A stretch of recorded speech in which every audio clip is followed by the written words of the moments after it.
ایسی اولادوں کو بھی میں جانتا ہوں جنہوں نے اپنی سکی ماں کا جنازہ نہیں پڑھا، سکے باپ کا جنازہ نہیں پڑھا۔ ویسے ایک ایسے بد نصیب کو میں جانتا ہوں جس نے واقعتاً ہی نہیں پڑھا، آیا ہی نہیں، قبرستان میں بھی نہیں آیا۔ لیکن بہت سارے ایسے لوگوں کو میں جانتا ہوں جو قبرستان میں آئے ہیں لیکن اپنے باپ کا، اپنی ماں کا جنازہ نہیں پڑھا، جنازگاہ میں کھڑے رہے، جنازہ نہیں پڑھا۔ آپ سوچتے ہوں گے کوئی ایسا بد نصیب بھی ہو سکتا ہے؟ میں کہتا ہوں ایسے بد نصیب لوگوں کو آپ بھی جانتے ہیں۔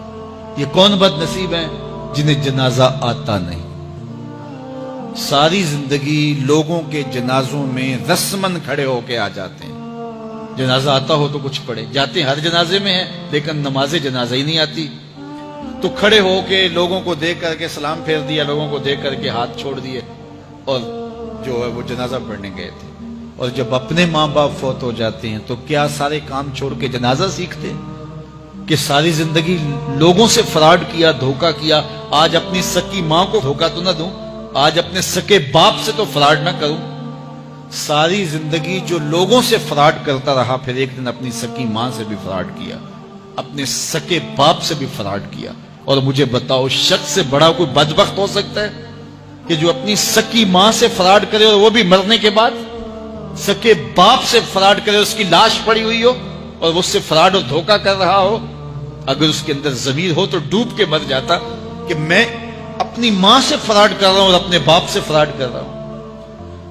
تو یہ کتنی بڑی بد نصیبی ہے کسی اولاد کی اور کسی ماں باپ کی بھی کہ اس کی اولاد بھی اس کے لیے جنازہ پڑھنے کی صلاحیت نہیں رکھتی ہے۔ اور وہ کتنے خوش نصیب ماں باپ ہیں جن کا جنازہ خود اولاد پڑھاتی ہے۔ اتنی صلاحیت اور اس قدر اللہ نے ان کو خیر کی توفیق دی ہے کہ وہ خود اس قابل ہے اور اس منصب پہ ہے کہ وہ اپنے ماں باپ کا خود جنازہ پڑھائے۔ کوئی جنازہ پڑھائے بڑی برکت ہے، لیکن جس خلوص سے بیٹا دعا کر سکتا ہے کوئی اور تو نہیں کر سکتا ہے۔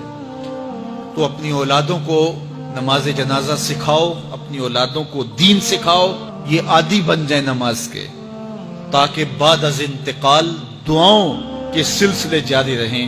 جو شخص روزانہ اپنے والدین کے لیے مغفرت کی دعا مانگے، والدین زندہ ہوں تب بھی، فوت ہو گئے ہوں تب بھی، علماء فرماتے ہیں ساری زندگی اس کے رزق میں بے برکتی نہیں آ سکتی۔ تو اپنے ماں باپ کو خوش رکھیے گا اگر زندہ ہیں تو، اور اگر فوت ہو گئے ہیں تو ان کے لیے دعاؤں کا سلسلہ کبھی بھی موقوف نہ ہونے دیجیے گا۔ 5 گانا نمازوں میں تو دعا چلتی ہی رہتی ہے، اس کے علاوہ بھی دعا مانگے۔ اللہ آپ کو، مجھے، سب کو اپنی رحمتوں کے سائے میں رکھے، ہم سب کے ماں باپ کی مغفرت فرمائے۔